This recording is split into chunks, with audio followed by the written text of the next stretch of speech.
కరీంనగర్ జిల్లా ఇల్లంతకుంట మండలంలో దళిత బంధు సాధనా సమితి ఆధ్వర్యంలో దళిత బంధు 2వ విడత నిధులు మంజూరు చేయాలని స్థానిక అంబేద్కర్ కోడెల వద్ద వినూత్న నిరసన కార్యక్రమాన్ని నిర్వహించడం జరిగింది. సీతంపేట మాజీ సర్పంచ్ ఇంజన్ వెంకటస్వామి మాట్లాడుతూ గత 9 నెలలుగా దళిత బంధు నిధుల కోసం అనేక కార్యక్రమాలు చేస్తున్నా ప్రభుత్వం ఎలాంటి చలనం లేకుండా వ్యవహరిస్తుందని, మా బాధితులు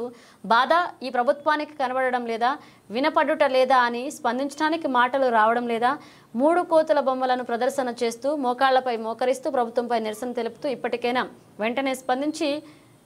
నిధులను విడుదల చేయాలని, లేని పక్షంలో నియోజకవర్గంలోని దళితులందరిపై ఏకమై రాష్ట్ర వ్యాప్తంగా ఆందోళన చేసి ప్రభుత్వాన్ని ఎండగట్టే దిశగా ముందుకెళ్తామన్నారు.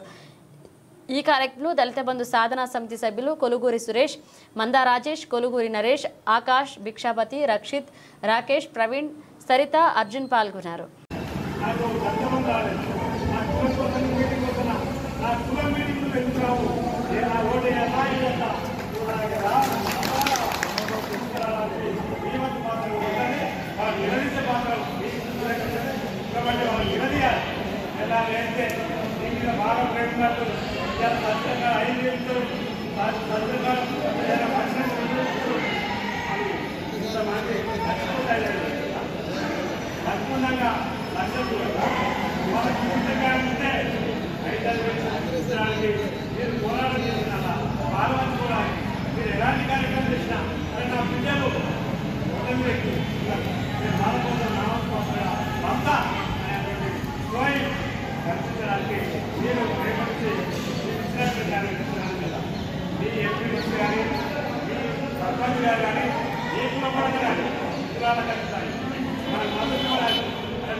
మద్దతు ఇవ్వడానికి